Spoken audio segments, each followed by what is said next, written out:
your phone, select your scheduled event with the YouTube app. Tap to create. Select go live from the menu option.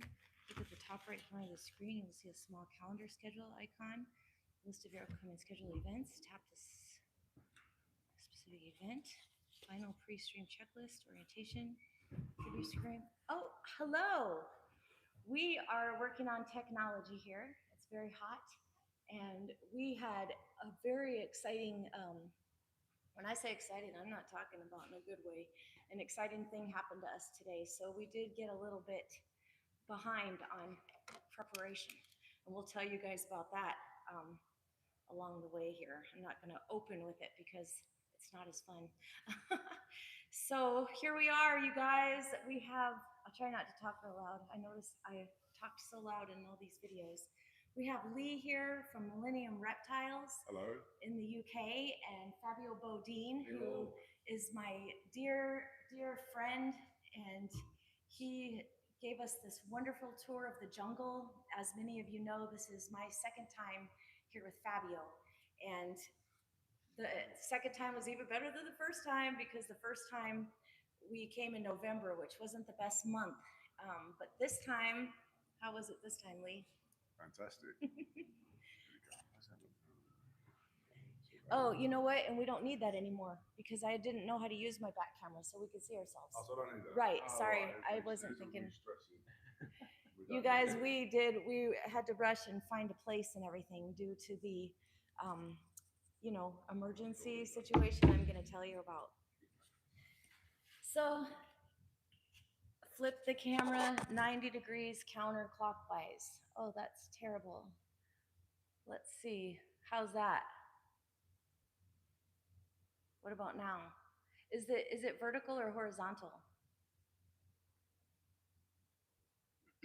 It's okay.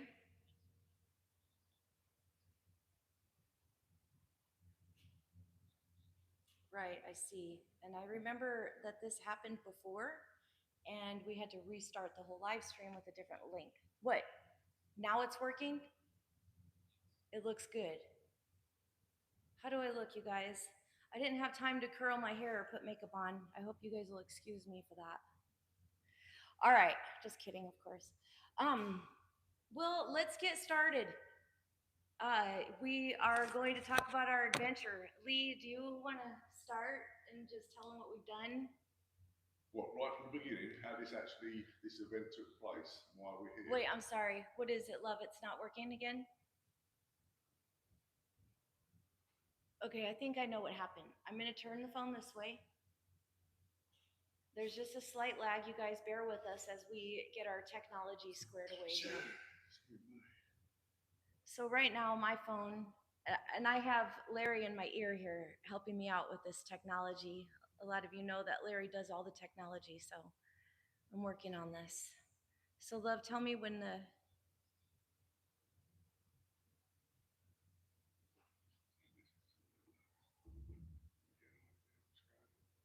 How does it look on your phone? Do I need to turn the camera again? Let's have a look. Turn it the other way in a sec. Okay, turn it this way.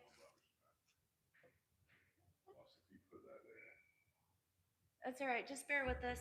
Love, you're not alone because what have you done there? See, that's okay. That's sort of All right, let's see. Right now on William's phone here, it looks really good. We just have a little bit of a lag. I think it looks good. well, it's going to be delayed. It's going to be a little. Right, it's going to be a little delayed. I've been really working on my British accent. It's been a blast. From southeast London. That's what I've been learning. East London. Oh, just East London, not south. We're from the southeast. UK, the southeast, that's where we're from. Originally, I'm from East London. All right, I can see our feed here on William's phone and it looks good. So, love, I think at this point, can you see us okay? I see that the comments are going the wrong way, but that doesn't even matter. Look at the comments on this phone. Yes. Well, we have William's phone here and we look fine. Thank you guys for bearing with our technical difficulties. I promise it's going to be worth it. So just hold tight for us a minute here, especially when you hear why we're not as prepared as we had planned to be. You're going to feel really sorry for us. And you'll see that this technical challenge is nothing compared to what is it not right now, William? It's not showing you. Oh, we don't need that. No, Larry we're will help us with the comments. All right, so we will budge up. All right, you guys. So, tally ho. What does that mean? Tally ho, let's rock and roll. Okay, that Larry knew what that meant. He said tally ho. All right. Yes, that came from Larry on the phone. Here, Larry's right here, you guys. He's going to help us out with comments and questions so that we don't miss anything important, because I know there are a lot of folks out there who are going to have questions. We don't want to miss any of those. All right, so we are going to start now, and Lee's going to get us started. He's going to give you a synopsis, and then we'll just go from there. All right, go ahead, Lee. Cool, right, so the beginning of this, you want to take that? Where's your microphone? It's in there. I thought we couldn't rig up the two. Can we rig the two up? They should both be on. Yeah. Apologies. And we could just use one, but that one should be on. Yeah, This one's on, yeah? So I want to... Let me pop it. Actually, I'll just hold it. And we can't hear ourselves, so you guys will have to let us know. Yeah, so if I'm a little bit too deep, I do apologise. But anyway, yeah, so the start of the trip, how this come about was I spoke to my friend in Suriname, who I get a few animals off, and I asked him... Igor. Igor, yeah, sorry, Igor. I don't want to put too many names out there just in case he No, does a messages Igor. and stuff. No. Igor's But yeah, so I messaged Igor and I said, look, I want to do this. I want to go see the Amazon Basin Emerald Tree Batesii in the wild. And he gave me this gentleman's number and name. This is Fabio. So I messaged Fabio one morning and I said, like, basically trying to get, I wasn't going to go straight away. So I was going to get information, prices, times, best times to go, blah, blah. Anyway, so cutting all that out, I left it at that, and then I get a message off of Amy, literally probably an hour later, saying basically November's probably the wrong time to go. You know, the best time to go is July. So within a week and a half, we'd basically booked the flights, and we was on the flight, and we was coming over here. So it was me, Amy, and my son William, who was sitting next to me. And yeah, literally within a week and a half, we was on a plane flying out here to find the Amazon Basin Emerald Tree Bar. And here we are now. Yep. And anywhere really, March would have been a really great time to go. So we had talked about waiting until next year. And you guys know how stuff like that goes. You wait till next year and you would likely just not end up going. It just happens all the time. I know not likely, but anyway, when we decided that this was the best time, and about an hour after we talked about doing it in 2027, Lee called back and said, well, do you think we can do it in 1 or 2 weeks? So here we are, exactly 11 days after we first spoke. We were in Brazil with Fabio. And we arrived in Brazil and went out on the Jacunda. Say it, Jacunda River, Rio de Jacunda. Repartimento, no? Mm-hmm. Can I just interrupt? Yes. Right, so Fabio, his English is not very good. He can speak it, but he's only just starting to get the gist of it after spending a couple of weeks with me and Amy. So you got to bear with him because he speaks hardly any English, which is fun. It's made it even more fun because obviously we're trying to work out what he's saying and what we're saying and all that sort of stuff. So yeah, it's definitely been an eventful trip. And also Lee's son, William, who's 18 years old, came on this trip. And William is not a snake guy. He's not, into the reptiles like we are. And he came on this adventure. And guys, a lot of you have seen me go to Suriname. And it's a beautiful trip.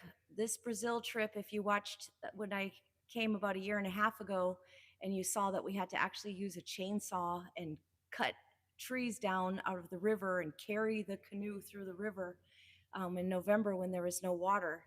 This trip wasn't quite that rough, but it was still a pretty rough trip.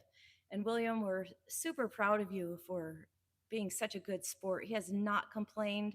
Oh, well, Not yet, anyway. He did complain once we were teasing him that we were going to leave him here with a gal who had a big crush, who has a big crush on him. And there was just one time that you heard his voice. And he said, "Dad, I'm not staying here." And Lee and I have been laughing about that ever since. Of course, we were kidding, but I don't get the joke. that was the only complaining sound William made through all of this, and it was rough. And I promised William that we weren't going to keep him here for the whole question answer session. So I'm just going to throw the microphone at William and just let him have a few words about what he thought about the trip. What do you think? Or whatever he thought. Like, what was the hardest part, the most fun part? Go ahead. I'd say the most fun part was obviously finding the striped Batesii. That was a pretty interesting part. And obviously when I was holding it, being reassured that it wouldn't bite me. And the most interesting thing was, I'd say, going on the boats. And I think it was the drivers. Am I allowed to say the drivers? Yeah, you can tell this story. Having a drink, obviously, when they were taking us through the jungle. That was pretty interesting. A little more than a drink. Oh, yeah. That was pretty interesting. What other questions? Anything in the comments? What was the lowest point of the trip for you? There wasn't really a low point. Apart from the flights. What about today? What about the information that you received today? How did that make you feel? What about the sample? Well, I wasn't happy, but I'm all right. I haven't got anything on me, so I'm not really itching. So I have no symptoms, but. So should we tell the guys at home basically what our experience has been in the last 2 hours? Yeah, the last 2 hours.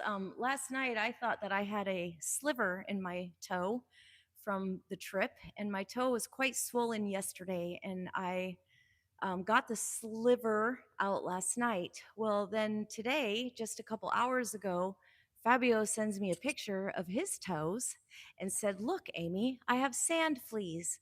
Well, I only know about sand fleas because Igor told me an extremely terrible story of something that happened to a girl who got the sand fleas all over her whole body.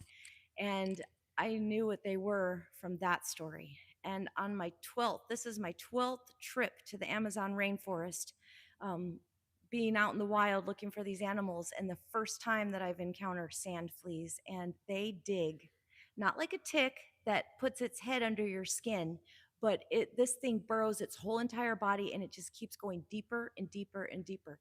So by the time I got this thing out of my toe, well, I have a bandage on my toe because it was so deep in there, and I got it out. So we have decided that Fabio here, I'm covered in bites. Every part of my body literally is covered in bites. And Fabio is going to have to look at all of those bites to make sure that none of the others are sand fleas. And that is not going to be really great. But Larry sent Fabio a message and said, "Fabio, please look at my wife's entire body and make sure she doesn't have any more sand fleas." So that's what I get to experience after this live stream. That's including us as well. Yes. Yeah, I'm not too sure about that. I ain't got no symptoms. So. Yeah, they're saying they don't have anything. So you look at me, I'm itching right now. So I've got plenty of bites, but yeah, nothing. It's a painful bite. So what I've been reading is these things will dig down, and you get a little black lump. The size of a flea is in there. Yeah, so basically that black lump is actually the flea's bum. So if you see a black lump, and it's quite painful, so I've got no pain. I've got itchy bites, but not painful bites. So I'm going to give a miss of obviously Fabio searching over my body. I'm not too sure what William's going to do, but I'm confident I ain't got. I'm taking a miss as well. Okay, they don't want to have Fabio check them like a doctor all over. So, and that was the one thing when I told them we have to do that, and William said, "Dad, I'm not doing that." So, yes, that is why we were not as prepared for this live technologically as we had planned to be. So, William, I promised William that he wasn't going to have to sit here through the entire live because we still have a lot to tell you guys. This is just the opening.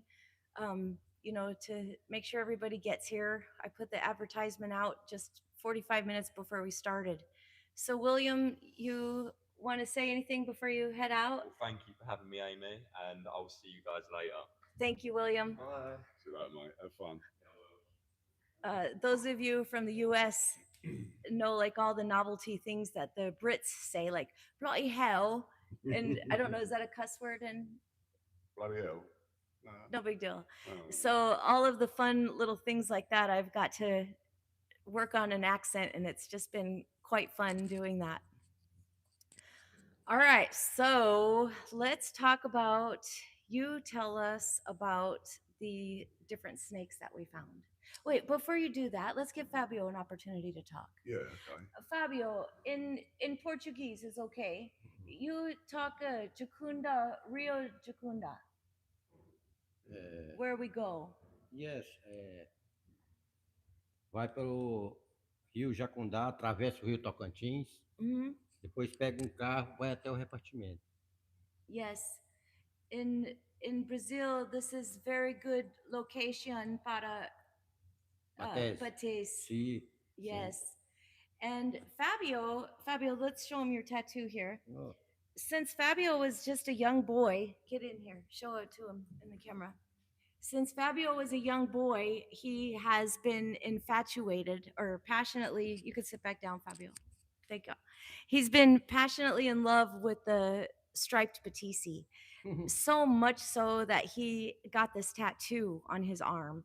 And it has just been a lifelong passion of his to go observe these Batisi in the wild. He watches them, he knows their behaviors, he knows where to find them.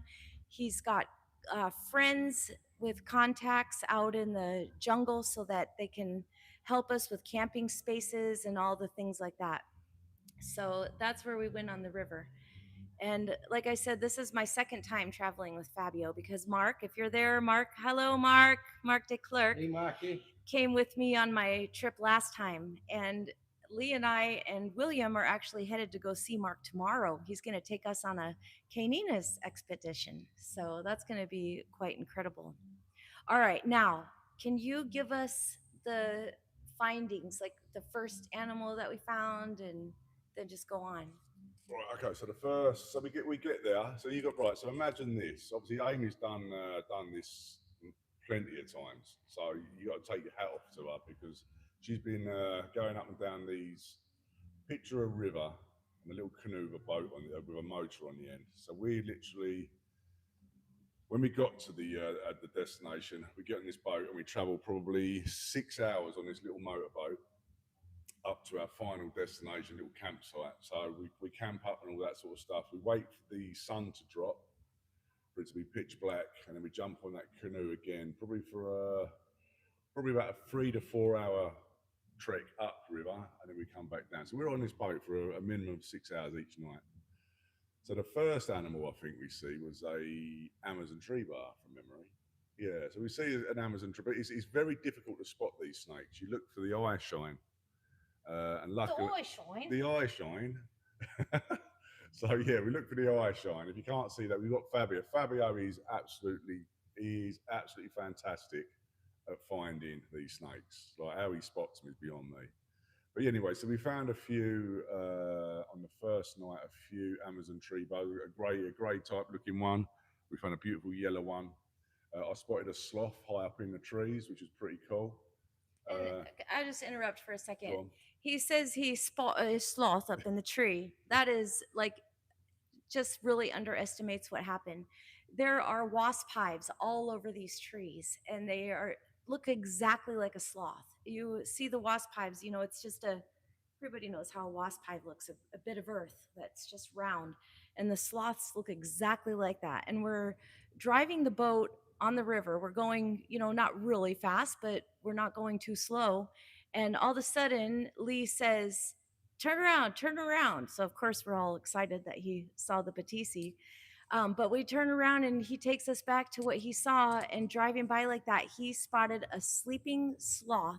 And of course, you know, it's like probably 1 o'clock in the morning or so. And that sloth was just a bump up in the trees and he spotted it. So go on. Right. So yeah, so after that, I believe we see a caiman, a little baby caiman. And I think that was it that night, wasn't it? On the first night? 2 Batesii, 1 sloth, and a caiman. Yes. No, Batesii, not on the first Or no, night. I didn't mean to say Batesii. I meant to Yeah. say the Amazon tree boa, Yeah, the yeah. hordelinus. That's it. Yeah, so I think that was all we found the first night. The second night, And I'll just say real quick too that Lee said that we were, at least 6 hours on the boat each night. But that the first night we did go out about 6 hours, but then the second day we spent over 6 hours driving to the location where we were going to spend 6 hours on the boat that night. So we were like 12 hours on the boat the next day. and that was the Batesii day, wasn't it? The Right, first night out there. And who found the first Batesii? Me, of course. Anyway, that was luck. That was pure luck. Oh I know my she hates it when I say that. Oh my Oh my God. God. We're Right, going to go through this. Let's just go through it right now. Come on. We have this ongoing thing because Lee keeps saying it's just luck. If you come across one, it's luck, 90% luck. And I'm like, okay, so only 10% is the location, the person who knows where to find the location, the equipment to get out there, the endurance and time to go out there and find this, the correct flashlights, the eye to spot these things. So many factors in there only make up 10% of the reason that we found the Batesii. Go ahead, Lee. Right, anyway, so after that little bit of luck, we I'm joking. Right, so anyway, so we spent 4 hours going up the river. Then we stopped. We made a camp. So we got our hammocks out. We chilled, we had a little bit of a sleep. And Fábio cooks delicious food everywhere we go. Fantastic cook. I went in the jungle and done my temperature readings and UVI readings and stuff like that. Then obviously the sun dropped. So we got back in the boat and we started making our way down back to the base camp, which was at least 4 to 5 hours back to the main camp. So we've undone all our hammocks, packed up again, got in the boat, and we're going back within 5 minutes. So we've driven past Fabio, and no one's clocked it, and I literally just turned my torch, and there's this Amazon basin retriever and hunting, and I just see the underbelly, and it was just literally I caught my eye, bang. So we've gone past, I shouted out, stop, swing around, and I knew it was a basin straight away. So we turned back round, and it was like there, it was there. It was there. So we've all got off, all excited.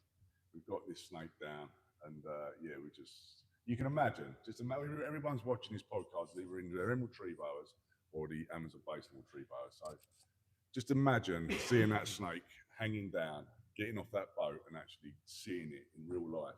The reason we travelled halfway around the world, the reason this lady has travelled, God knows how many times in this country, we finally found this snake. And Amy has found one in Peru, but not the one with the stripe. She's been here multiple times. This is the first snake. So you can imagine the excitement on this lady's face. This is my 12th trip to the jungle and my 5th time that I've been to Brazil looking for this animal.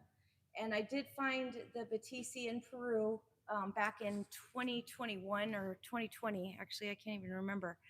And I found the Batesii with no stripe. And then I started going to Suriname to learn how to find these emeralds, and kept coming back to Brazil with no luck. Even, like I said, November of 24, I was here with Fabio and Mark, and we found nothing. But I wasn't giving up because, when you dream of something, and I just knew that I needed to see this animal. And Lee found the first one. So that was absolutely incredible. And we decided he was a male. Did you post that video? I did, yep. So for any of my friends and followers who don't follow Millennium Reptiles, you guys could go follow Lee on Instagram or Facebook. And I think I've made maybe 2 posts since we've been here, but Lee's probably made more than 20 easy. Yeah, I've got a lot more to post, but it's just the Wi-Fi and obviously time, and it's difficult to post stuff out here, but I'm trying my best. If anyone's watching this, and obviously we've got a trip to Suriname coming up, and you want any data I've got a chap called Tom. He wants me to take some data of the ground temperatures and all that, because he's into his, I think it's his toads or his frogs. But I'm going to do that when I get to Suriname. If there's anything like that you want to know about, or a certain tree that you want temperatures, or whatever, anything like that, give me a shout, and I'll try my best to sort it out for you. Very nice. And Lee's been posting everything. He's been posting all the animals that we find, everything from spiders, frogs, the sloth. So definitely go to Lee's page. He's been trying to keep up with tagging me and things so that my folks can see those too. But he just puts so many posts out there. And I was going to say something. Oh, yes. So we found the first Batesii and we did take him down. That's the post I was getting to, is that we did. I think that one's just on my phone though. We decided that he was a male. We both agreed without even telling each other what the other one thought, that he was a male. And we looked at the tail shape and the head size and shape and the size of the animal. And we took photos of him and, we put him right back. We didn't have him down for long, but enough to get a few pictures with him and take some pictures for scientific research. Zion McAndrews, rock and roll superstar of the emeraldtreeboa.org webpage. Did I say that right? emeraldtreeboa.org. That's right. Yes. And Zion's been doing such a wonderful job putting all the data together from networking and researching. So great job, Zion. And so Lee has been specifically collecting photos and information for Zion. And that's the reason we took the animals down to look at them, not just because that's all I wanted to do was interact with them. Oh yes, Fabio's showing. Fabio's always the guide. There's a pigeon on the floor in front of us and he's making sure that we see it. So yes, he's always pointing out the animals. So yes, we took this male down. We had some discussion about him, did some photographs of him and with him. And wow, you guys, I just don't know what to say for all of you Emerald folks out there who have some knowledge or know about the reputation of these animals. Lee, what do you say about the typical thought about their reputation? In what way? What, biting and stuff like this? Yeah, like what was the animal? With basins, they're naturally tame. I think you might get a baby that'll snap you, or you might get the occasional adult, but generally, like when I got it out of the tree, it just there was no aggression there whatsoever. So I'm looking forward to the taking or trying to find the Northerns and see if they have the same temperament. But what I do see, obviously, Amy's videos is they're just as nice as the basins. But we shall see. We shall see. As I say, the videos that I take, I'm not interested in doing all the YouTube videos and stuff like that. But that is raw. So literally, what you're seeing is basically as soon as it happens, I'll try and get a bit of picture, a bit of a video for you to show you, and I'll post it just to keep you guys entertained at home, really, and so you can see what's happening in the wild, what temperatures there are, and all that sort of stuff. So. And we just had someone ask how the airflow and wind was where we found the animals. It wasn't. There's no. Don't get me wrong. You're in the jungle, so you're getting airflow, but there was no wind or anything like that. It was a nice, still, calm night. And usually in the jungle, in the early morning, in the evening, usually around sunrise and sunset, you get a nice breeze. Like right now, the sun is starting to set a bit, and we have a beautiful breeze going on out there. And that's typically how it is. At my house, we run our fans for 20 minutes in the morning and 20 minutes in the evening, just because that's what I see out here. But if you're looking for temperatures, all that information, I've got loads of readings, and obviously I'm writing it down with videos. But I'm also, while I'm out here, I'm doing an article for a magazine, so you'll be able to see all of this sort of stuff in that article, and it'll also be on my website when it gets launched later this year. Yes, and your website's going to be called? It's the reptile specialist. .co.uk, and also millrep.co.uk.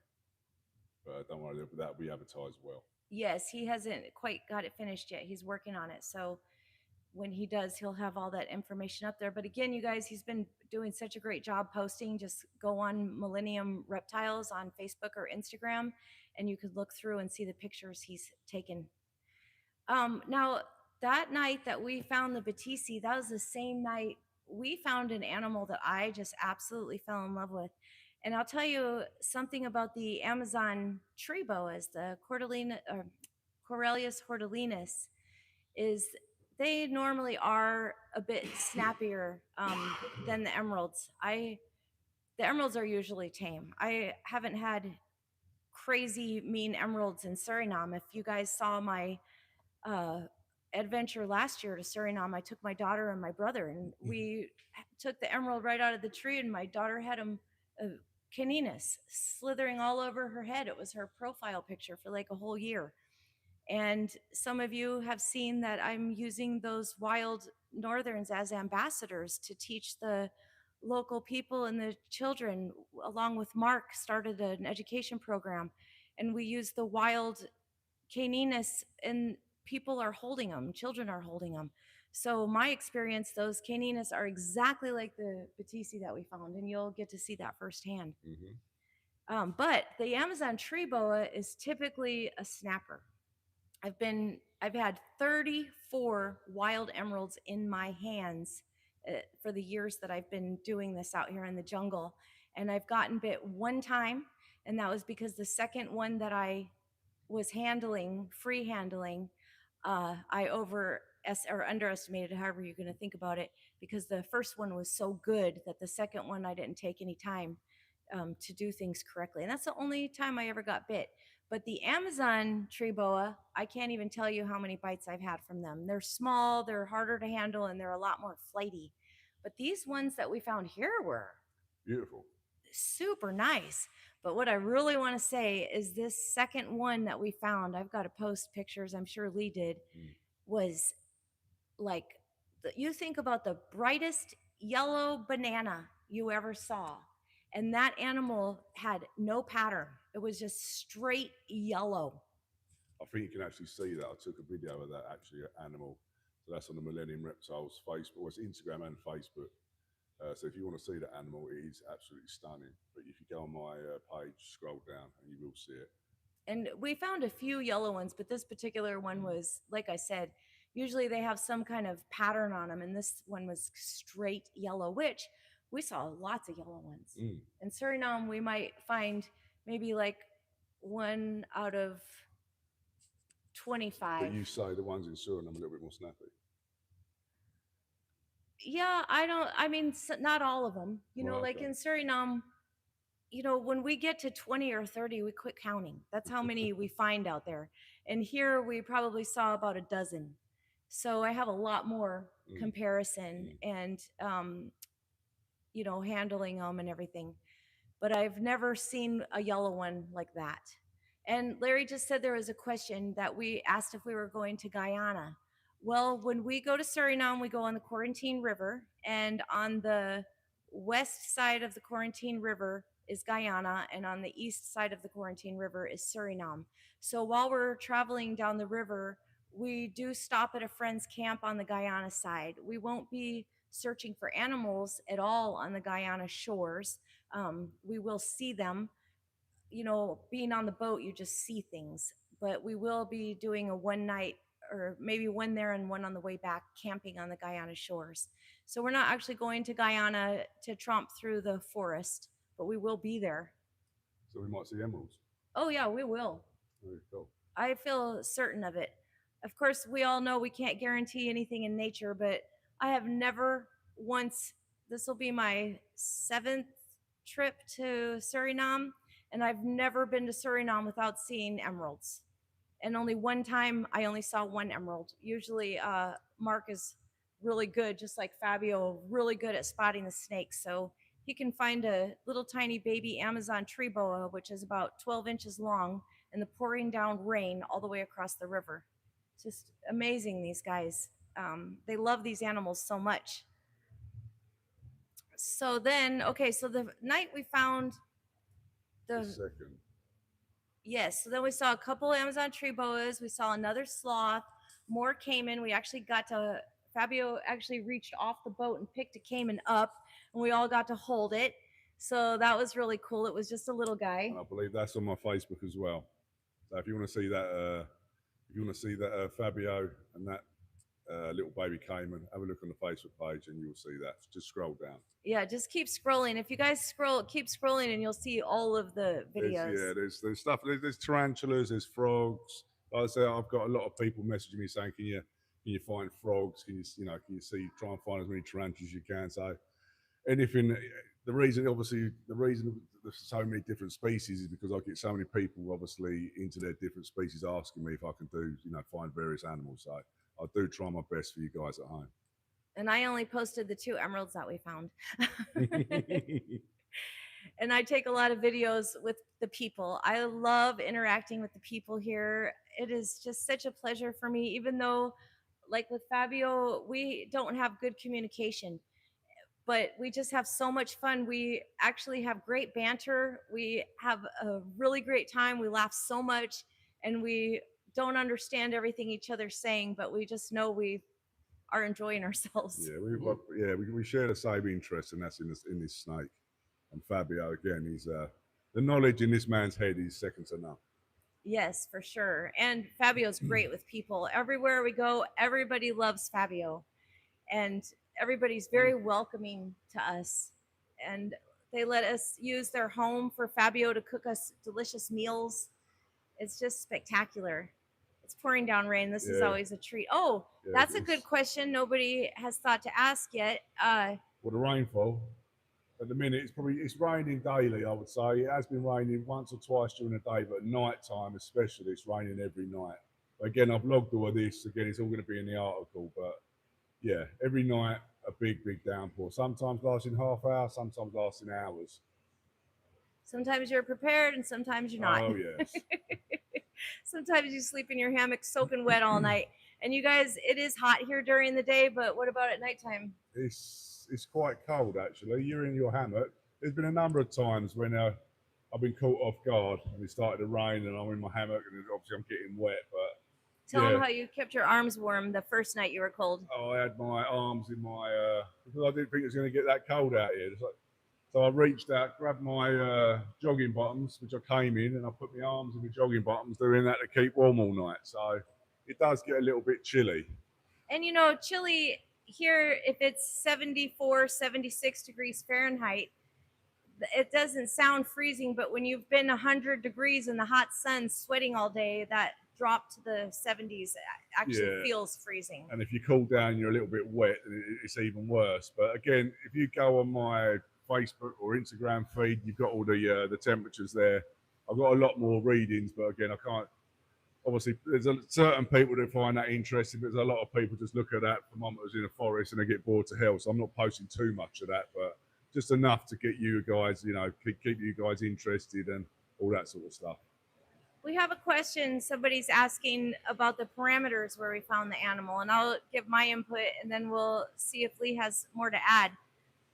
First of all, I spent my first couple years doing terrestrial hunting. I use the word hunting, and I mean looking for animals to observe, and walking through the jungle for hours, sometimes all night long, from 8 p.m. until sunrise, out there walking, sometimes cutting trails with machetes during the day, and then going out and using the trails at night.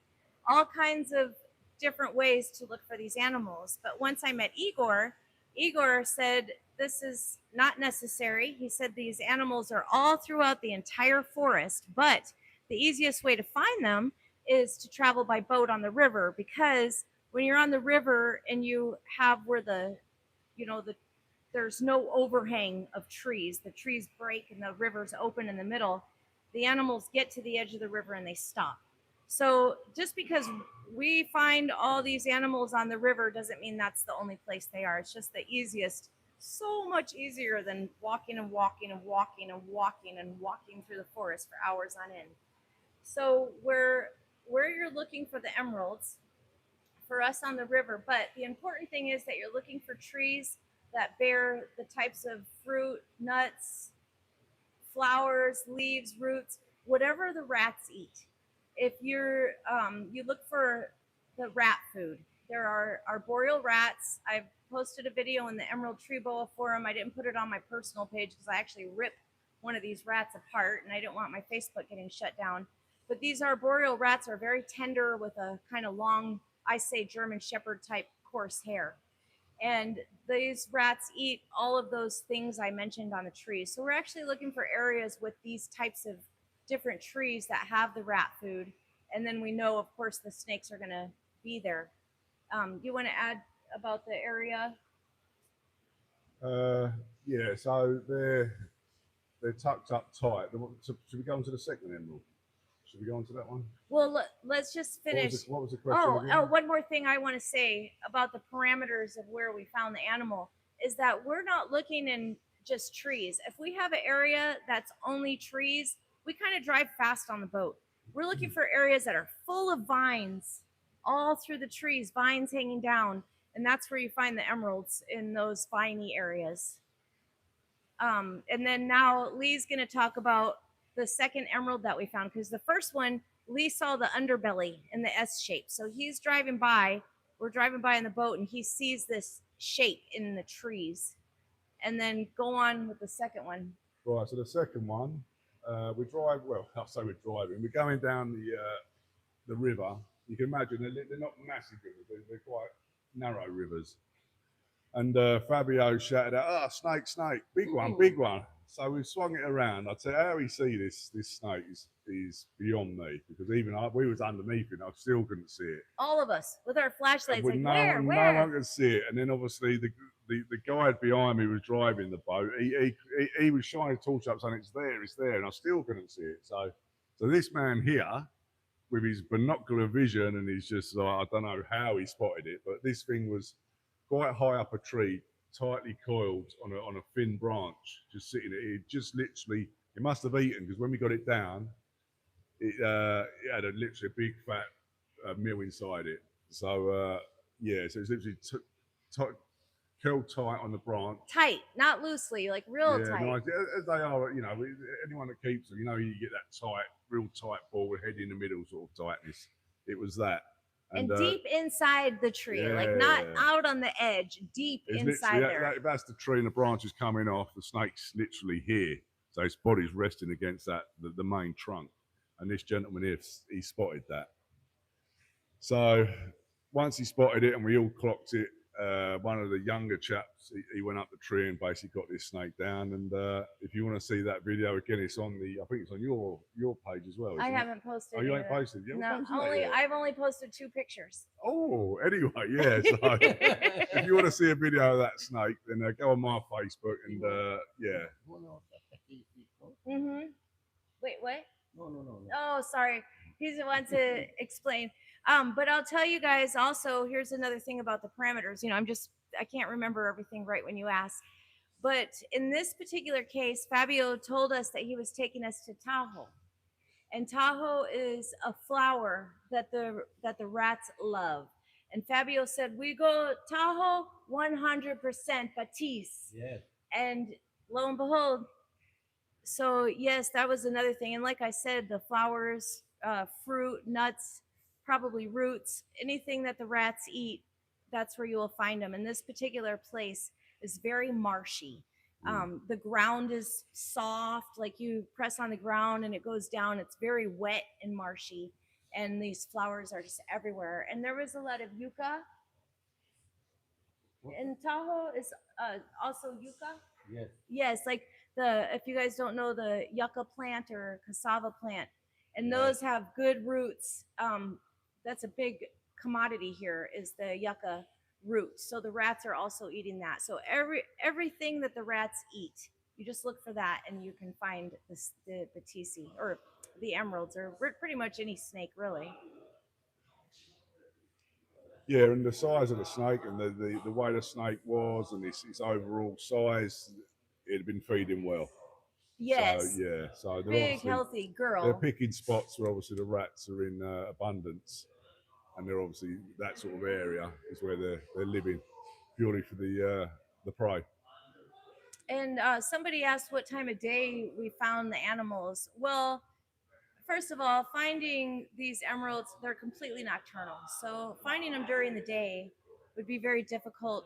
And trust me, I tried. Yeah, he did. And I did too. You know, my first couple years, I literally looked every single second that I was out here. So during the day, it's extremely hard to find these animals. They're not moving around, but like the second one that when Fabio found that was coiled up, that's how they would be during the day. But also during the day, you can't use your flashlight to find the Sean. That would be pure luck. That would be luck. Okay, we could agree. Yes, you're not using your flashlight for the eye shine, and then also at nighttime you see the green within the green, as Mark DeClercq says. You can differentiate between the greens with your flashlight, but during the day it's difficult to see those differences and not seeing the eye shine. So we only look for these animals at nighttime. Like I said, Lee and I did my first years doing this. Never 100% of the time my eyes were open, and Lee was the same way. Being out here, you're looking because you're in your heart. You're calling it. Like let me see you, let me see you, and we didn't actually go to the good spots. When we're looking in the daytime, we're just looking in our surrounding areas. We're not actually going to the spots where they would be found. So we've only found these animals at nighttime. Although I do have an interview on my YouTube channel somewhere from like 2022, I think, with Mark DeClercq and Tony Williams. And these guys have been like Fabio, very passionate about these animals since youth. And they talk about, I think they just, if I remember correctly, one time they found one during the day. So it's not real common to see these during the day, even for these fellas who've been out here their whole lives. And I'll add, when we obviously finding them, and you're on this boat for 4 to 5 hours a night, you are fighting through the pain, because you can imagine sitting down on a little wood plank. And your bum hurts. And your bum hurts. Hurts. And yeah, even Williams, I've got to take me off to William. He's behind, actually, he's in front of me. He's got no interest in reptiles whatsoever, and he's looking and all that sort of stuff. So it's not an easy herp trip, and I've been on plenty of different countries and rainforests looking for reptiles, but this one is probably the hardest one that I've done in terms of distances, getting to the actual locations where the animals are. So, and she's done it 12 times or 13 times. So yeah, but this Brazil trip it's the roughest. Yeah. I mean, except for when I used to do it on land, that was the really rough. But as far as taking boats, this is the roughest travel I've ever had. Yeah, so I'm looking forward to Suriname. Yes. And he says 4 or 5 hours on the boat at night, when really it's anywhere between 4 to 8. Yeah, 4 to 8 hours. So you could say 6 average, but we're out there for a long time, and during the day we're not sitting in a nice, comfortable, air-conditioned room, are we? I'm sorry, wait, before I move on, what was the question again, Larry? Oh, yes. So I'm going to tell you about my knowledge of sexing these animals without a probe. Although Lee brought probes, somebody asked the question, we mentioned a male and female, how did we sex them? Lee brought probes. Larry and I have never probed any of our animals. We received animals missexed, but now that Igor explained to me his method of sexing the animals, and Igor says you can tell the sex of the animal, I think he said from 3 meters away when they're still in the tree, and be right every time. So once you know, you know.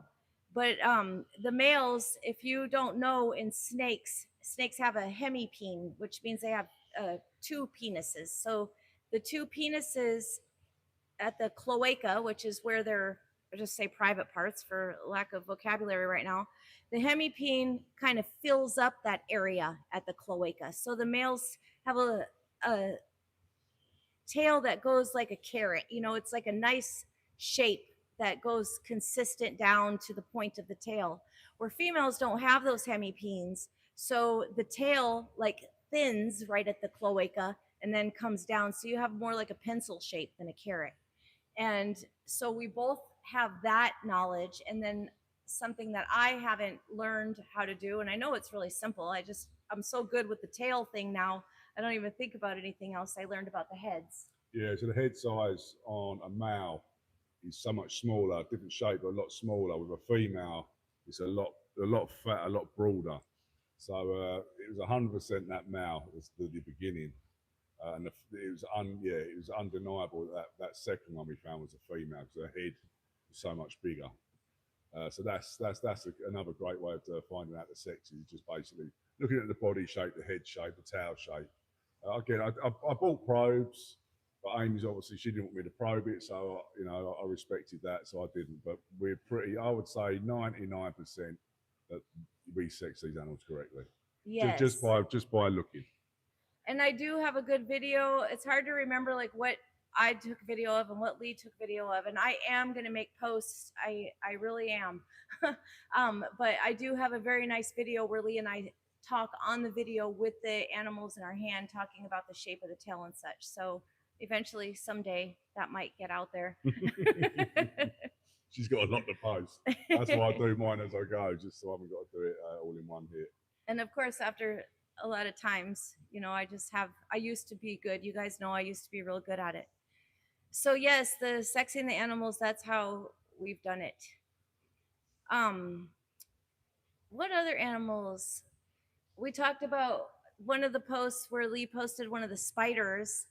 People are always interested in how scary it is out here. You guys, yes, there are venomous spiders. There are venomous spiders that could kill us because it would take us days and days to get back to civilization where we can get help. So a spider bite could literally kill us out there. And there are plenty of venomous things out there that could kill us. But they don't want anything to do with us. They're not trying to get on us. And even people who touch them and get them on them, they don't always bite you. So it's really, you have to be cautious and know what to look for. If you look, I posted, I didn't put it in the comments to be fair, but I posted a video of like a walk around where we was at the camp where we first started before we actually went into the rainforest. And there was a video of where the hammocks were laying. If you actually go right to the end of that video, I pull over a cover and there's a big tarantula underneath that cover. So that will give you an idea of, if you put your shoes down and whatnot, a tarantula or a spider can easily get in there. You put your foot in there, bang. That's how accidents can happen.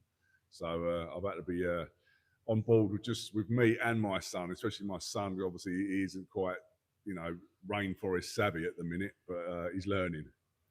Yes, and I know we keep saying it, but he did such a wonderful job. No complaining. Just the way he was fantastic. And one of my favorite things being out here, like I mentioned, is the people. I just find it amazing how happy everybody is. I mean, it's just wonderful how happy everybody is. And these folks don't have the creature comforts that we have in the UK and in the US. We have so much. We have, air conditioning. That's not a common thing here. Air conditioning's not common. People sleeping in hammocks. You have a whole entire family. And I'm not talking about one generation. I'm talking about 3 generations of a family all sleeping in a big space. You'll see, 10 hammocks in one room, and that's where they sleep. And they hunt their food at night and cook on the fire. Lee has some nice video, and I have a lot of really great video from this Brazil trip in 2024 on my YouTube channel. I show lots and lots of videos and pictures of stuff I did to show. But the people are so happy, and they're not complaining. We have really developed I don't want to say habit, I don't know, but in general, I think we complain a lot about little things, and we keep talking about the animals, but the people also are just amazing. Well, to be honest with you, like they get up in the morning and they go down to the river, jump in, swim around, they're jumping off the trees into the water. They've obviously probably got their stress of everyday life, but God, what a life they've got compared to ours. Ours is like a million miles an hour. Theirs is just totally chilled, jumping in the river.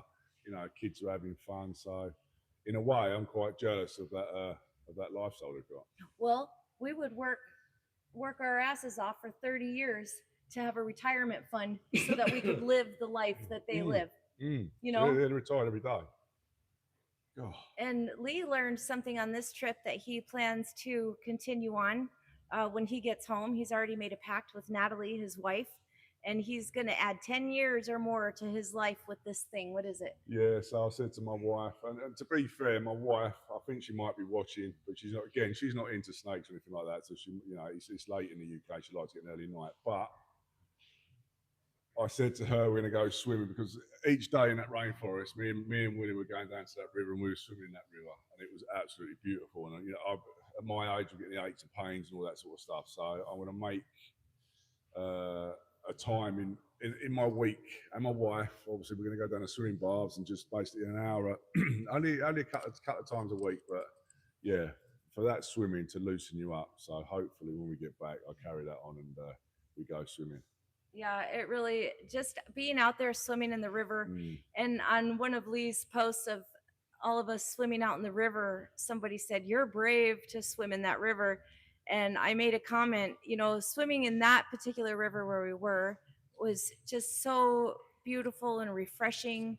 We didn't have to worry about a lot of things that we're going to be worrying about swimming in the river next week. We didn't have any stingray that we could actually accidentally step on buried in the sand that could put holes in our feet. No electric eel, no piranha. A lot of people think that there are leeches all over the jungle. I've never even seen a leech. I'm sure they're out there, but that's not a thing I've seen. So that particular river, we didn't have the dangers, just the great refreshment and beautiful swimming. Oh, and my favorite part about it was we had, and I was actually working on a video this morning. I'm going to post, probably going to be my first next post I make. We're swimming out in the river, and you can swim. You have to swim really, really hard to move just a couple feet because you have that really nice current coming through. So that was really cool to be able to just swim and just be right there in the same place. And I actually was playing with the kids and climbing the trees and jumping off the trees. So I had even more fun than Lee.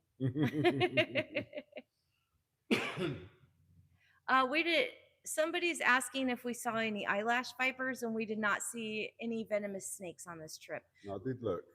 I've been looking for any species that I can find. I'll do a video of anything like that. If I was to find something like that, trust me, that'll be on the page. But I plan to look for some venomous stuff, for some rainbow boas, the boa constrictors, all that sort of stuff. I plan to look for in and the green anaconda in Suriname. But we do have here. We have Bushmaster, viper. Yes. Otra. Sucuri, no? Sucuri. Just, it's hard to think about everything right? You're sitting right here on a live video. But yes, and the fertilance. What? The fertilance. I don't know. This little brown one in the leaves, venomous. Fabio, how many venomous snakes in Brazil? How many venomous? Yes. More than 20? 5, 20? 3, 5? 5. Five different venomous snakes. Yes. So they're out there. Yes. And Fabio actually got a bite by a bushmaster Yes. here on his finger. And it left him a really nice scar. Do you have all your feeling? Yes. It's a little scar tissue, made it numb. And Fabio is actually, people from all over the jungle, if they can get a hold of Fabio and he's close by and they get bit by a venomous snake, they will message Fabio, please, Fabio, come. And just real quick, I'll interject that all throughout Brazil, the government has put Wi-Fi. So there's so much Wi-Fi here. So people call Fabio to come and help with venomous snake bites. And Fabio, in Portuguese, tell the story when you bite the snake and you push it down. Yes. Amarra aqui, pega cordão, amarra aqui. Aí depois faz corte, aí Fabio, puxa. Video, hold your arm up. Ok. Amarra com cordão aqui em cima. Mordeu aqui, amarra aqui. Aí depois corta e puxa o sangue. Hã? Yes, he's saying that the snake bites his finger. Fabio, you cut it? Yes, you cut the wound, and then you take the arm and you're pushing all the blood down, and you just keep pushing it down so that it can't spread throughout your body.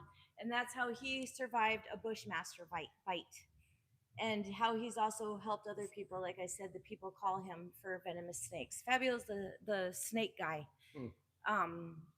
People see something interesting out there, they send Fabio a picture, and then I'm so lucky Fabio sends me the video, and I feel so special that he shares those things with me. I get to actually just be part of it all, and I just love that. And Fabio has become my brother.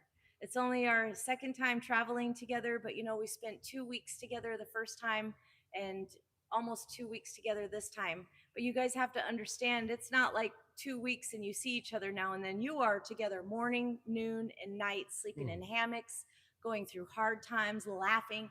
You just really have the opportunity to get a lot closer with folks. And Fabio and I just love each other so much. So much that I'm going to let him check every bug bite on my body after this. So, yeah, it's just amazing out there. There's so much more I want to talk about. I should have made notes. I didn't make any notes. Well, there's a lot more to come. As I say, this is part one.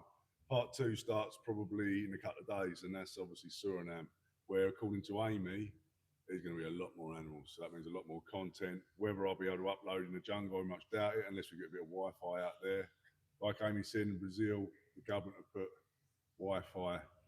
They put solar panels for obviously electric, even right out in the middle of nowhere. Yeah, so everyone can stay connected. So yes, for the Brazilian government to do that is fantastic, but it keeps everyone connected. Yes, and the kids get to learn so much more having access to the outside world. We do have a spot in Suriname that's going to be about an hour and a half or so away from our camp, where when something really super exciting happens, we'll get to go up there and make our posts. We'll have to beg Mark. Although we won't have to beg Mark quite as hard anymore, because when Mark came with me here to Brazil, it was his first time leaving Suriname. And he was constantly on Wi-Fi, so excited to post all of the amazing things that he saw. So he's a little more sensitive to our desire to go make those posts now. But I want to say, Lee mentioned that I said we'll see a lot more animals in Suriname. The reason is Suriname is only 20% of the forest in Suriname is populated. It has a very few amount of people relative to the size of the small country. It's very small. Look it up.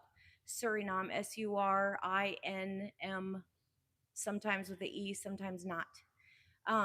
And here in Brazil, this land has been being poached since like the 70s. So what's that? 30, 40, 50, over 50 years, they've been taking the animals from this land. So there are actually, like you go up and down these rivers here and you might see a dozen caiman, where in Suriname, you will see dozens. Like every night you'll see lots of caiman and a lot more monkeys, because Suriname is the most forested. I can't remember if it's the most forested or the least forested, but what I'm trying to say is the forest is pristine. A lot of virgin forest in Suriname, so a lot more preservation. But folks have been taking animals from this country for a long time, and it's been really poached.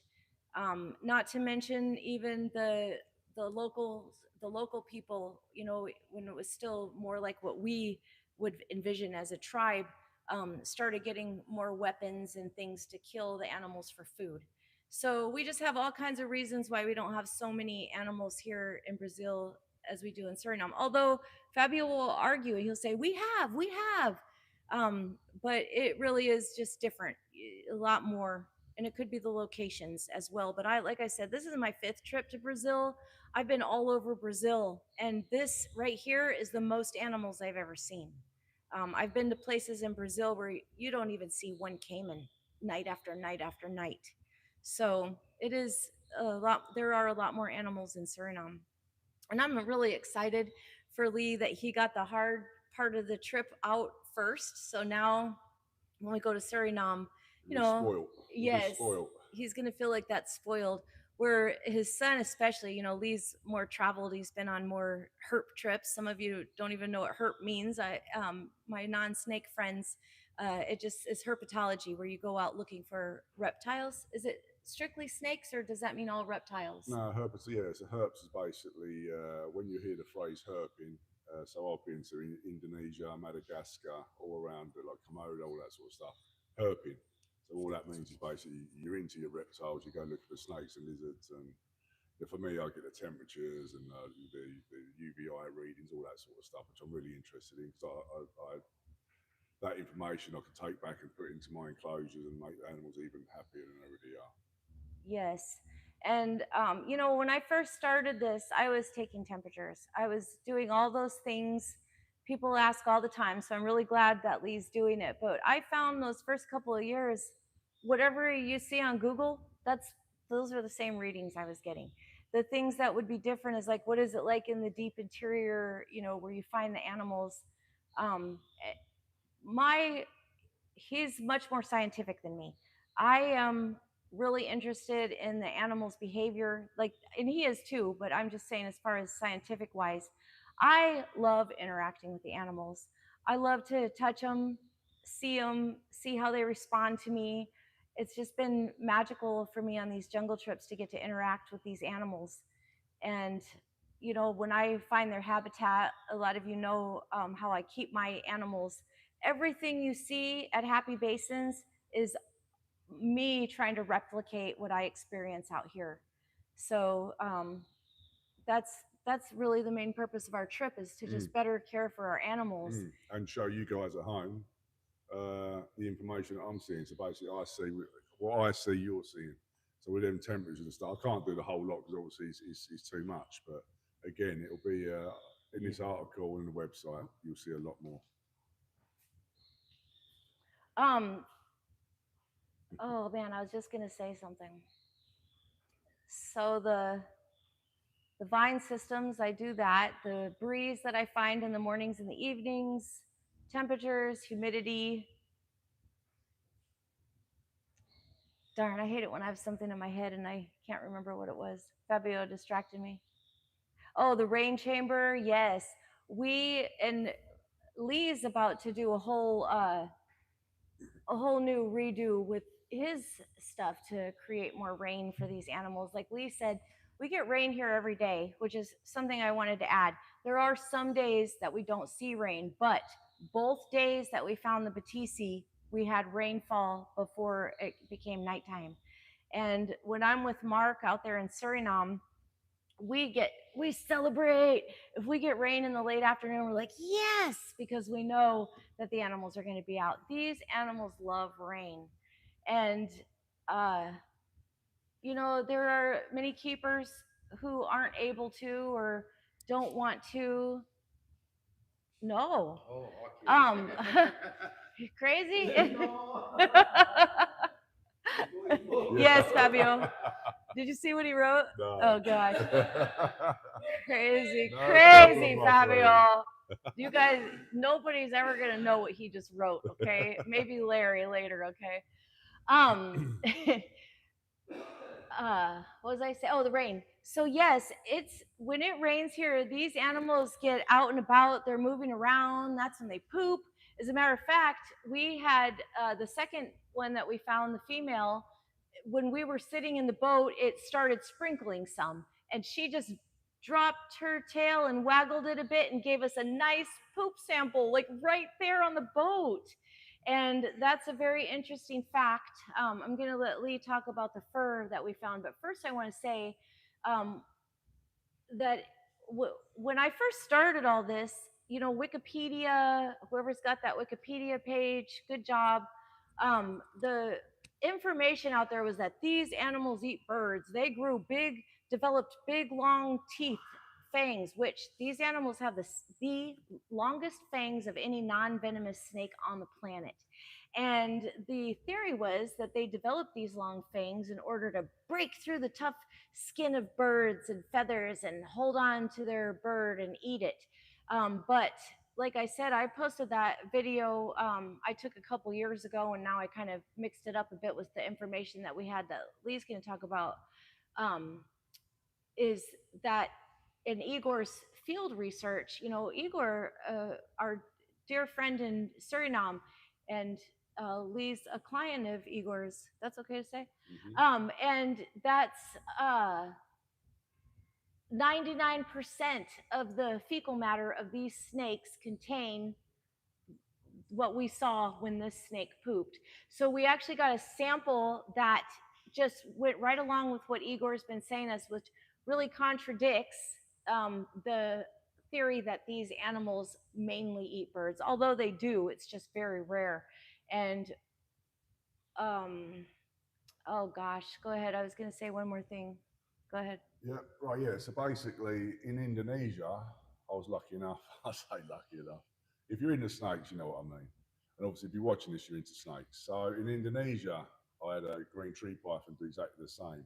And the urates were like toothpaste. So when this snake basically opened his bowels to Amy, again, I got excited because it had urates there. And again, squished it, it was like urates. He's got that so video on his thing too. yeah, He's got so his hands all in all yeah, the. if you go back on the page, you want to see it. It's like toothpaste, basically. This urates, which just goes to show you how hydrated these snakes are. So in captivity, if you're getting rock hard urates, you need to up your game on the hydration. But with the poo, so Amy got the bit. Well, I picked this bit of poo up, put it on the floor, and I literally just spread it all out. And the majority of it, it was a lump of fur, and I spread it all out, and it looked like feathers, but it wasn't. It was like a coarse fur.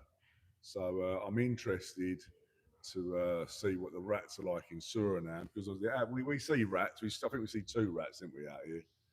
Impossible to get hold of, but in Suriname apparently there's quite a few rats that we can see. So we get some pictures and whatnot.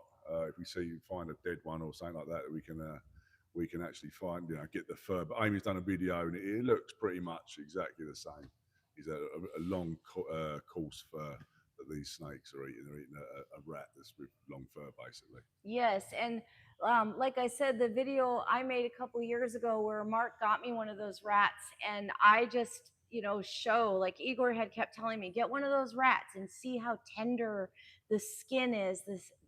You literally, I touch. If you guys want to see the video, it's on the Emerald Tree Boa forum. I don't know exactly what it's called. So Basin Emerald Tree Boa, Northern Tree Boa Forum.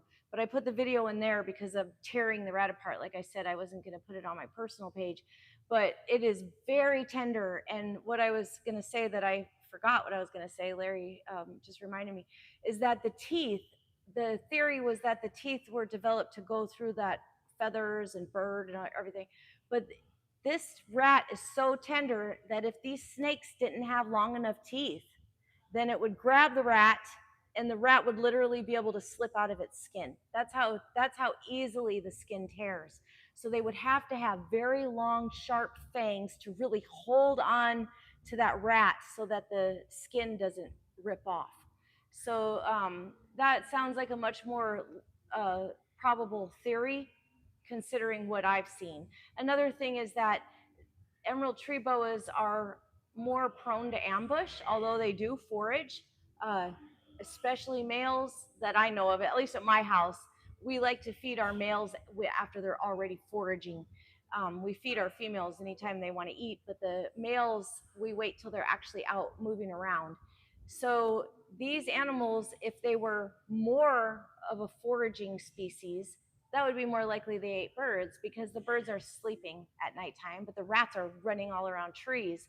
So if, like the first emerald, when Lee found the male, was just hanging in an S shape on the from the tree. They're probably about 15 foot up as well. Yeah, that's another thing people want to know. That they're and another thing too, Lee said earlier, is the guy went up the tree to get it. That does not describe what happened there. This guy literally flew up a tree. Like, it's not like he's climbing on branches. It's just using his hands with his feet, on the bottom and taking himself up. It's just like a movie or even an animation. It's just unbelievable. The skills that these guys have, because they climb the trees to get the nuts and the fruits and things. So they are, expert tree climbers. And with the rats, we're actually trying to get them like an importation of these rats for our fellow emerald keepers. Just obviously trying to get the natural rat into our countries, but it's proving quite difficult.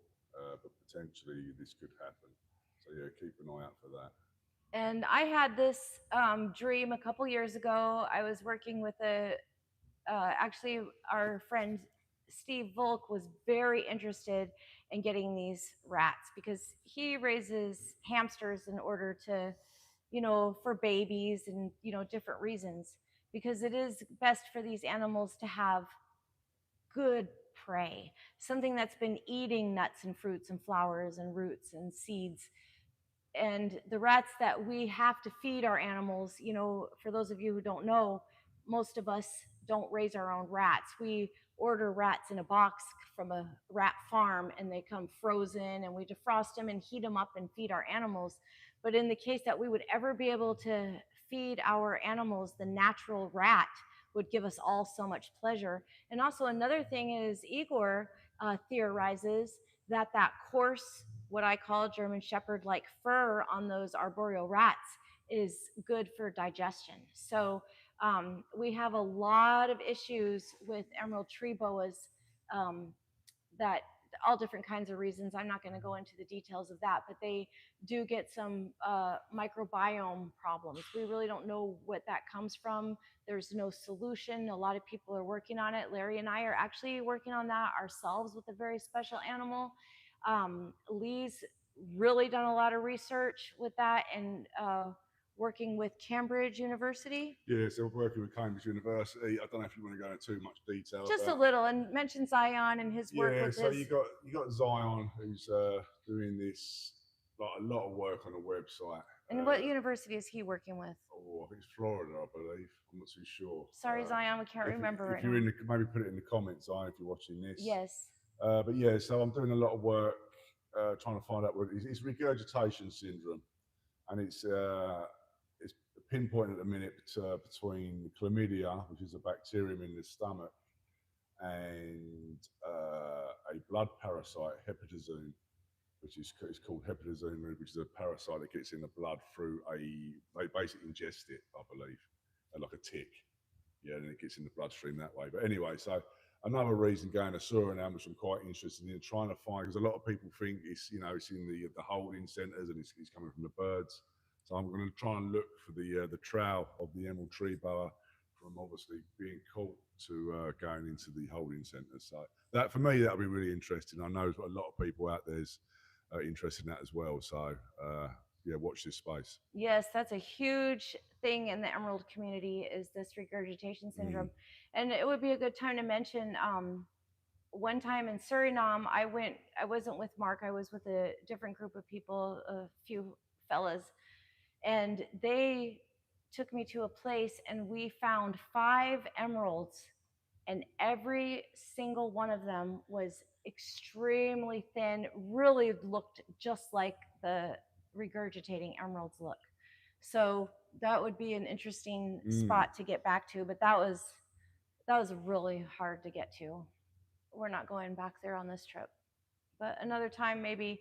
So we have seen really sick animals out there. And also, Lee's going to have a great opportunity when we get to Paramaribo to have a long chat with Igor, who's done decades of field research on these animals, and Bart Henson as well. Bart, if you're there, we'll be looking forward to seeing you. Whichever day, I'm not quite sure yet. I'm thinking maybe the evening of the 12th, but I'll let you know. But yes, he's going to have an opportunity to really chat with these fellas, especially Igor. Igor's going to host us twice. So we're going to have a lot of time with Igor to ask a lot of questions. We're looking forward to that. Another thing some of you don't know is that the Corallus Batesii, which is what we're here to find, comes from the south side of the Amazon River, all along Brazil, Peru, Colombia. Batiste, Brazil, Peru, Colombia. Yes. Venezuela as well, isn't it? Where? Venezuela? Is Venezuela? Venezuela is Caninas? No, Venezuela's Batiste. Batiste? Yes, Oh. because that's where that one with the pinstripe is. Manaus, Corallus. Corallus caninos. Yes, Manaus. Manaus. Yes. So the southern part and other areas around the Amazon have what's called the Corallus Batesii, and the Batesii and the Caninus were all one species until around the early 90s, and they separated them into two separate species. And the northern species is the Corallus caninus, and they're up north of the Amazon River. And caninus in Brazil? Yes. Acre, I have one Bates black cat. Oh, yes, in Manaus. That's what he's trying to tell me. In the Manaus area. Black. Yes. Back in in the early 2000s, probably. He's going to do a translation for me to better understand. Him and his partner, Rick, found a black emerald tree boa, Batesii, which is absolutely incredible. And then there are also some yellow northern species up, around the Suriname, French Guiana area. I've seen in pictures posted on the natural website for herpetology. So there are all different species. Acre has a kind of black Batiste with green. Yes, there's a whole area, not just one black one that they found, but they call it a calico, but it has some black spots and yellow. And Steve Volk actually had some really nice pictures of these on his website. And we actually have 3 descendants of those Batesii in our collection. So that's pretty awesome that we got from Steve Volk. I think the grandparents were these, they have more black heads and a lot of black within them. But what I was going to say is, as far as these animals, we don't take animals from the forest. That is not what we do. What I'm telling you is just what's legal in the countries. But in Guyana and Suriname, it is legal to export the northern version of the emerald tree boa, the Corallus caninus, the northern emerald tree boa. There's no country that it's legal to export the basin emerald tree boa, the Corallus Batesii. So the Corallus Batesii that are out there right now in the different countries, all the countries, not just America, UK, but all the countries, there are collectors. And these animals were brought in before the 90s, before the species were separated, when they didn't know that they were separate. But once they separated the species, then there was no more Batesii coming in. So these are very rare animals. They're not only elusive and hard to find in the wild, but also there are folks, like for us, for example, the first time we wanted to have a Batesii, it took us over 6 months to actually find one in the United States. So they're just not animals you could just go to the pet store and buy or go online and buy, because there is a place called Morph Market where they sell reptiles, and when one pops up on Morph Market, it's gone like that. So these are very special animals, for those of you who don't know. Very special. Extremely special. You have anything else? Oh, I know. And Lee's going to put all this in his article. So everything we say here is just a little short version. But I know the mosquitoes come out this time of night. Yeah, I'm getting eaten alive. Yeah. Can you just tell us, there's also a green tree python that's, if you don't know the difference between an emerald tree boa and a green tree python, you would just think that they were the same animal. But Lee's actually been on an excursion where he went looking for the green tree python, and now he's been on an excursion where he's looked for the emerald tree boa. Can you talk about that a little? What, the difference between both? Yeah, the kind of places where you find them, and right. So yeah, so you got. And where? Madagascar or India? Nah, so this is Indonesia. Indonesia. Raja Ampat. So basically, there's a variety of islands. You've got the like Sarong and stuff like that, which is mainland. So to find the green tree python is what Amy was saying earlier. It is trekking through the rainforest. So that's quite hard. But again, the difference between the two is obviously you're on a boat going through the Amazon basin on the rivers and stuff like that. So there's not a lot of difference in habitat, to be fair. They're very, very similar. I would say When I was in Indonesia, it's a lot more humid. It's just a lot more sticky. Don't get me wrong, it's humid here, but I found Indonesia was off the scale humid. Yeah, very similar in habitat and stuff like that. Temperatures, I think the green tree pythons were slightly cooler, but again, I'll have to double check on all the reading and stuff like that. But yeah, from experience, I would say the green tree python habitat is cooler compared to the Amazon basin. Obviously, Amy says the Suriname is very similar in temperatures, but again, I haven't been, so I can't comment on that yet. But hopefully, in a few days, I'll be able to tell you exactly the difference between Brazil, Suriname, and again Indonesia. When you went to Indonesia to find the pythons, how many did you see? We found, that's a good question. How many did we find? I believe we found 3 adults and a few babies, 2 or 3 babies. So yeah, again, I probed them, and I've done the probing section and all that sort of stuff. So again, we didn't need to do that out here because I was pretty confident, obviously, with the Amazon basin head shape and tail shape. We have a question about the temperature differences in the canopy and I'm trying to keep the mosquitoes away. Yeah, it's too many. Keep them away. Fabio, you could smoke a cigarette. Yes. Here. Yes, no problem. It's okay? Because that'll keep the mosquitoes away. No problem. You think it's okay to smoke here? Smoke, no right problem. here? Yeah. Okay, do it. Keep for the mesquite. Okay. What were we just talking about? Oh, the temperature differences. Yeah. Someone's asking between the different temperatures. Lee said he did that work.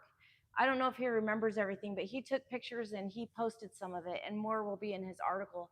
But I can tell you guys that there's probably what would you say? What's the question? The temperature difference between being like out of the canopy and being in the canopy. Would you just guess it was 10 degrees? What you mean, right? Yeah. So I had that within Indonesia. So I've come out of the airport and I had the exact same fault when I come out of the airport here. It's definitely cooler in the rainforest than it is actually out here. So you come out the airport doors, boom. Yeah, but deep in the rainforest, it is slightly cooler. And the question Larry just clarified for me is, what about the height? Like if you're 10 feet from the ground in the canopy, or if you're 30 feet, we don't know that. Okay, well, actually, Igor actually mentioned that, and I'm a little bit too old now to start climbing trees and all that sort of stuff. But I've obviously seen some of Amy's videos, and Mark's got he's got like a stick that he catches the emeralds and pulls them out of the tree. So I'm gonna have a word with Mark when I'm out there. I'm gonna get the thermometer and I'm gonna put it at various levels of the tree. And we can go right up apparently, and I'm gonna get them various levels of the tree going up. So the forest floor, mid, and then canopy. So I've got that. That's in there at the minute. I'm gonna try and put that to. I'm trying to get that in the bush when we go out there. So in about 11 days or so, ask us that question again on the next live, and we'll have better information. Definitely. Folks, these mosquitoes are just about unbearable, so we're going to sign off. Take a note of any other questions you have. You can ask either one of us if you want any information out there. I don't know if you keep frogs or there's a certain level you want the temperature at. Again, like that last question, I will be getting various different temperatures at various different levels. But if there's anything like that, UVI readings under a whatever, let me know, and I'll try my best to sort that out for you. Nice. All right, you guys, we'll see you after Suriname. If you have other questions, come back and put it on this video, and we'll try to answer it, or you can, go send Lee the messages, not me, because sometimes I don't ever see those messages. Lee's really good about answering messages, and I try my best. Guys, we have got to get out of this mosquito-ridden place. It was such a pleasure. Thanks for letting us share and for being interested in our journey, and we love you. Take care. See you later. Bye. Bye. Thank you. Bye. Well, don't say anything you're not supposed to yet, because I don't know how to sign off here.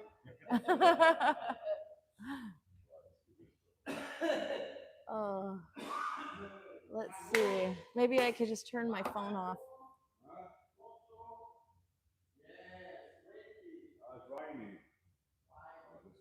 Let's see. End.